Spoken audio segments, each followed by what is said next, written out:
ছিলাম সাংবাদিক বৈঠকে বিজেপি এবং অন্যদিকে ইসলামপুরে এই মুহূর্তে রোড শো করছেন অমিত শাহ এবং উত্তরবঙ্গে ভোট প্রচারের মাঝে নিউজ 18 বাংলা এক্সক্লুসিভ অমিত শাহ।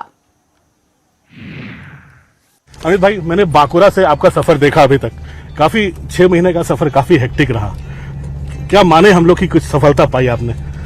देखिए, सबसे पहली बात तो ये है कि भारतीय जनता पार्टी बंगाल की समस्याओं को समझने में और बहुत चर्चा विचार कर इसका परमानेंट सॉल्यूशन क्या हो सकता है, इसका रोड मैप बनाने में सफल रही है।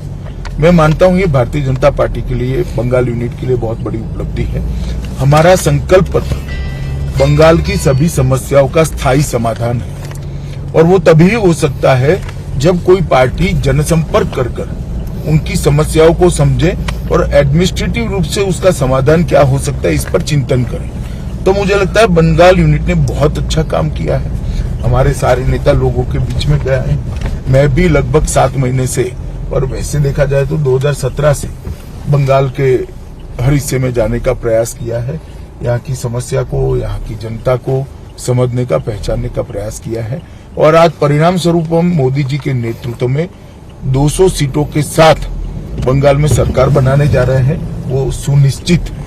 सबसे जो मुश्किल बाधा थी वो आप क्या मानते हैं यहाँ पर भी, जो पिछले 6 महीने में आई, 2 साल से आप लोग मेहनत कर रहे हैं? देखिए, बंगाल यूनिट हमारे लिए लोकसभा चुनाव के पहले ऐसा माना जाता था कि बंगाल में बीजेपी बहुत कमजोर है। ये परसेप्शन को तोड़ना हमारे लिए बहुत बड़ी बात थी, मगर मोदी जी के नेतृत्व में हम इसमें सफल हुए। 18 सीटें जीते। 18 सीटें जीतने के बाद हमें ये भरोसा दिलाने में हम सफल रहे कि बंगाल में भारतीय जनता पार्टी की सरकार बन सकती है। और उसके बाद जो मोमेंटम आया है वो आप देख ही रहे हो। हर पहाड़ हो या चाय बागान, हर जगह पे जय श्री राम के नारे लगते हैं। भारतीय जनता पार्टी के साथ लोग खड़े हुए दिखते हैं।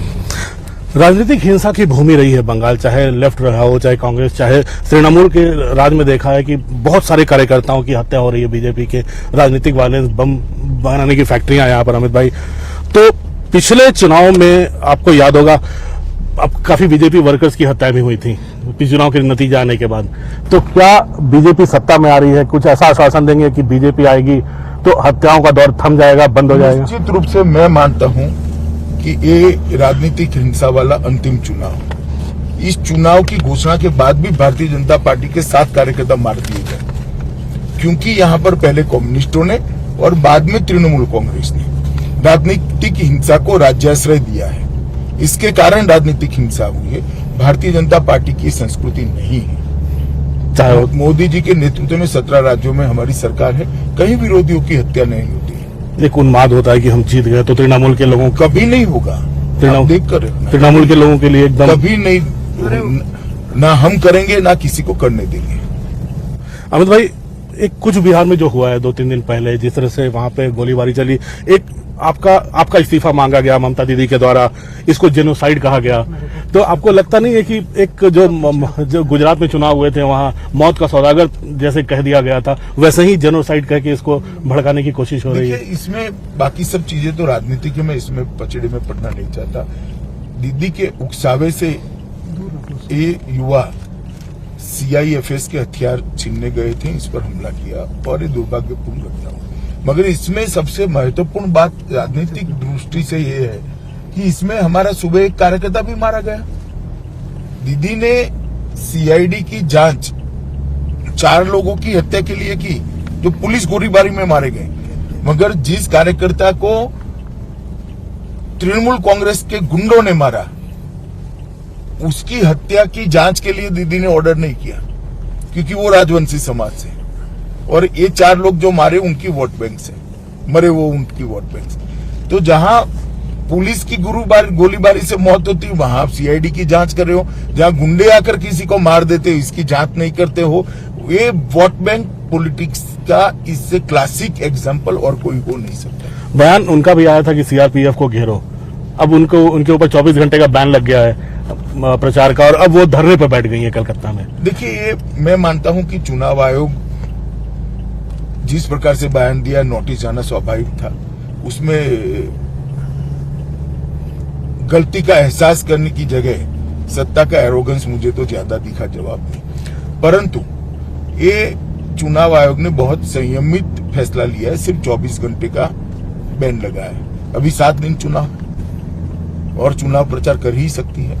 अगर चुनाव आयोग इतनी भी सख्ती नहीं करेगा तो नहीं मैं मानता कि मॉडल कोड ऑफ कंडक्ट का इम्प्लीमेंटेशन चुनाव आयोग करा पाएगा। ये मेरा अपना व्यू है। पहले धरना प्रदर्शन करना बीजेपी के खिलाफ, उसके बाद उनके पैर में जख्म लगना, बीजेपी को उसके लिए दोषी ठहराना, अब ये धरना, अब ये डेमोन्स्ट्रेशन पे बैठना चुनाव आयोग के फैसले के खिलाफ। और आपको लगता नहीं वो सिंपैथी एक बटोरने की कोशिश कर रही है बंगाल की जनता का?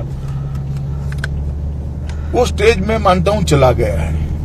अब सिंपैथी बटोरने से कोई चुनाव बच नहीं पाएगा। बंगाल की जनता इनको बहुत अच्छे तरीके से 10 साल में पहचान चुकी है। अमित भाई, मटुआ समाज है यहाँ पर, आपने उनके साथ खाना खाया था। राजवंशी समाज है यहाँ पर, उनके साथ आपने खाना खाया। नाम शूद्र हैं, दलित हैं, आदिवासियों के साथ खाना खाया। तो लेकिन ममता दीदी हर किसी के लिए कुछ ना कुछ सोप्स अनाउंस करती चली गई। तो लगता है इन वोटों के लिए अब कांटे की टक्कर है, ये पूरे के पूरे बीजेपी के पास आ चुके हैं। नरेंद्र मोदी जी ने एक अलग प्रकार की राजनीतिक संस्कृति का प्रादुर्भाव किया है देश की राजनीति के अंदर, कि जो बोलते हैं वो करते हैं। पहले नेता भाषण देते थे, कभी होता नहीं था। अब नरेंद्र मोदी जी जो बोलते हैं वो होता है, वो जमीन पर उतरता है। तो बंगाल के लोगों को भी भरोसा है कि वो लोग मोदी जी के वादे को बहुत गंभीरता से लेते हैं, भाजपा के वादे को बहुत गंभीरता से लेते हैं, और इसके कारण इनकी आस बंधी है कि अब ये सब कुछ होगा। सिलीगुड़ी में जो अभी तक निगलेक्टेड रहा है, जो उत्तरी बंगाल का इलाका निगलेक्टेड रहा है, इसके लिए आपने काफी ऐलान किए हैं। यहाँ पर एम्स बनाएंगे, यहाँ पे सड़कें चौड़ी करेंगे, स्वास्थ्य बीमा योजना देंगे, किसानों के खाते में पैसे पहुंचेगा। तो क्या इस नॉर्थ बंगाल को, ये जो गोरखा जहाँ पे बहुत आयत में है, इस बंगाल को लगातार नेग्लेक्ट किया गया सक्सेसिव गवर्नमेंट के द्वारा? नहीं, उत्तर बंग को जितना अन्याय हुआ है, उत्तर बंग, जंगल महल और सुंदरवन, ये तीनों बहुत निगलेक्टेड एरिया रहे हैं। और मैं मानता हूं कि किसी भी राज्य का विकास सम विकास होना चाहिए, सभी क्षेत्रों का एक समान विकास होना चाहिए। और हमने जो सारे वादे किए हैं बंगाल की जनता को, उत्तर बंगाल की जनता को, वो भारत सरकार की स्कीमें जो इम्प्लीमेंट नहीं हुई वो बताई है। और मुझे लगता है कि ये अच्छे से हम इम्प्लीमेंट कर पाएंगे। एक डबल इंजन सरकार बनेगी, नीचे भी बंगाल की सरकार होगी भाजपा की, और ऊपर भी मोदी जी की सरकार होगी। इतने 4 राज्यों में चुनाव है, तो हम माने 3-2 का स्कोर रहेगा इस बार? नहीं, देखिए, ये 3 राज्य तो हम निश्चित जीतेंगे, बंगाल, असम और पांडिचेरी। केरल में हम हमारी स्थिति सुधारेंगे। मैं मानता हूं कि एनडीए तमिलनाडु में भी अच्छा करेगा। अमित भाई, बहुत बहुत शुभकामनाएं, और आपका कैंपेन ट्रेल करने के लिए, करवाने के लिए साथ साथ बहुत बहुत धन्यवाद न्यूज 18 से बात करने के लिए। कैमरामैन राकेश नेगी के साथ अमिताभ सिन्हा, दार्जिलिंग, न्यूज 18 इंडिया।